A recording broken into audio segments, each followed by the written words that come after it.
On November 5, 2024, Donald Trump won the presidential election for the second time. But to understand Trump's second term, you need to understand what Biden left behind. In 2024, Biden's administration made a controversial decision: flood the market with money. Stocks hit record highs. Americans felt rich right before the election. Critics called it the greatest election-year market manipulation in U.S. history. The problem? When the music stops, someone has to pay the bill. Trump inherited an economy built on borrowed time and borrowed money. Inflation was already baked into the system before Trump took office. This is the part the media does not want to talk about. Trump did not create the inflation problem, he inherited it, and now he has to solve it. Trump's real agenda goes much deeper than most people realize. Trump has always been focused on one thing: the American household. Not Wall Street, not hedge funds, the family sitting at the kitchen table. Under Biden, the average American family lost over $7,000 in purchasing power. That's not a statistic, that's groceries, rent, gas, medicine. Trump's first move was tariffs. Everyone called him crazy. But tariffs were never about trade. They were a negotiating weapon. Trump's philosophy is simple: create pressure, then make a deal. Now let's talk about the wars, because this is where it gets interesting. Trump genuinely believes wars are bad for business. All business. The Ukraine-Russia war has cost Europe over $300 billion. Europe is bleeding money, while American defense contractors are getting rich. Trump wants to end the Ukraine war, not because he likes Putin, because a war-free Europe means lower energy prices for American households. Lower energy prices mean lower inflation, and that helps every single American. But Russia and Europe cannot seem to agree on anything.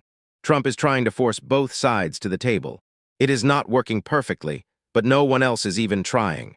Meanwhile, something very strange is happening with gold and silver. China has been quietly buying gold at a pace never seen before in history. In 2023, alone China added over 700 metric tons of gold to its reserves. Russia did the same. Both countries are abandoning the US dollar. This is not a coincidence. This is a coordinated strategy. China and Russia are betting that gold will replace the dollar as world reserve currency. If that happens, every American's savings would be worth less overnight. Trump knows this. It's why he is so aggressive with China on trade. The tariffs on China are not just about jobs. They are about protecting the dollar. Now here is the part that blows people's minds. Trump has reportedly considered returning America to a gold-backed currency. That would be the most dramatic monetary shift since 1971. In 1971, Nixon took the dollar off the gold standard. Inflation has been rising ever since. Trump's advisors are studying what happens if America anchors the dollar to gold again. It would immediately make American savings more valuable, and it would stop China and Russia's gold strategy dead in its tracks. But there is another asset class Trump is watching very carefully: Bitcoin. Trump once called Bitcoin a scam. Now he calls himself the crypto president. What changed? The numbers. Over 50 million Americans now own some form of cryptocurrency. That is 50 million voters. Trump understands voter math very well. But it goes deeper than votes. Trump sees crypto as a relief valve for households. When traditional finance fails the average person, crypto offers an alternative. Trump wants to create a strategic Bitcoin reserve for the United States. Just like America has a strategic oil reserve, but for the digital age. This would make Bitcoin a U.S. government-backed asset overnight, and it would give American households a way to protect their savings. Now let's connect the dots, because this is where the real picture emerges. Trump's entire economic strategy is about one thing: breaking the inflation cycle. Biden pumped money into the system, markets went up, inflation followed. Trump is trying to do the opposite: pull money out through tariff revenue. Tariff revenue could potentially replace income tax entirely. That means more money in every American's paycheck. No income tax, funded by foreign goods entering America. That's the vision. Whether it works is another question entirely. But let's talk about the biggest threat to this plan: Europe. Europe has been relying on American military protection for 80 years. While America spent trillions on defense, Europe built social programs. Trump's message to Europe is simple: pay your fair share or we leave. European leaders are panicking because they know he means it. If America leaves NATO, Europe would need to spend 5 times more on defense. That money has to come from somewhere, probably from cutting social programs. Trump is essentially forcing Europe to grow up economically. Now back to China, because China is the real game here. China's economy grew for 40 years by selling cheap goods to America.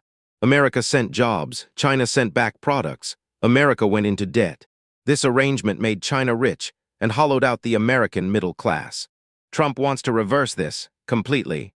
Tariffs on Chinese goods make American-made products competitive again. It causes short-term pain. Prices go up temporarily. But long-term, it rebuilds American industrial capacity and strength. China knows this. That's why they are panicking too. China's economy depends on American consumers. Without them, it collapses. This is Trump's leverage, and he is using it aggressively. Meanwhile, China is deliberately inflating gold and silver prices. Why? To make the dollar look weak. When gold goes up, people lose faith in the dollar. Less faith in the dollar means less global demand for dollars. Less demand means the dollar loses its reserve currency status. And that would be catastrophic for American households. This is the war Trump is fighting, not with guns, with economics. And most Americans have no idea it is even happening. Now let's talk about altcoins, because this is where households come in. Bitcoin is digital gold, but altcoins are something different entirely. Altcoins like Ethereum power an entire economy of financial applications. Decentralized finance lets regular people access banking without banks. No minimum balance, no credit check, no banker deciding your fate. Trump's crypto-friendly policies would supercharge this entire ecosystem. Clear regulations mean institutions can finally invest in crypto safely. When Wall Street money flows into crypto, prices rise for everyone who got in early. This is how Trump plans to help households rebuild their wealth. Not through handouts, through access to entirely new financial systems. But will it work? Let's look at what has to go right. First, the Ukraine war needs to end. Energy prices must come down. Second, China needs to stop manipulating gold and silver markets. Third, Europe needs to pull its weight on defense spending finally. Fourth, crypto regulations need to be clear and fair for everyone. Fifth, inflation needs to come down without causing a recession. That is 5 things that all have to work simultaneously. Nearly impossible. But that is exactly the kind of challenge Trump says he was built for. Critics say it is too chaotic, too unpredictable, too risky. Supporters say chaos is exactly what a broken system needs to reset. But here is something almost nobody is connecting. Venezuela and Iran. Trump sanctioned Venezuela and Iran hard. Oil supply dropped, prices spiked. Everyone assumed it was just foreign policy. It was not. Higher oil prices create enormous pressure on China. China imports 75% of its oil. When oil prices go up, China bleeds money every single day. This is Trump's response to China raising gold and silver prices. China raises gold to weaken the dollar. Trump raises oil to drain China. Venezuela and Iran are not just sanctions. They are weapons in a financial war. The goal is simple. Make China hurt enough to come to the negotiating table. China is bleeding from oil prices, but China is also patient, very patient. Beijing thinks in decades. Washington thinks in election cycles. That is the problem. Trump only has 4 years. China can wait him out. Unless Trump moves fast enough to lock in structural changes before 2028. The real question is not can Trump win this economic war. The real question is can he win it fast enough before the system breaks. History says the odds are against him. No president has beaten China at this game. But history also said he could never become president twice. If anyone can pull this off, it is probably the man who refuses to accept impossible. Will he succeed? Nobody knows, but the whole world is watching, and so should you.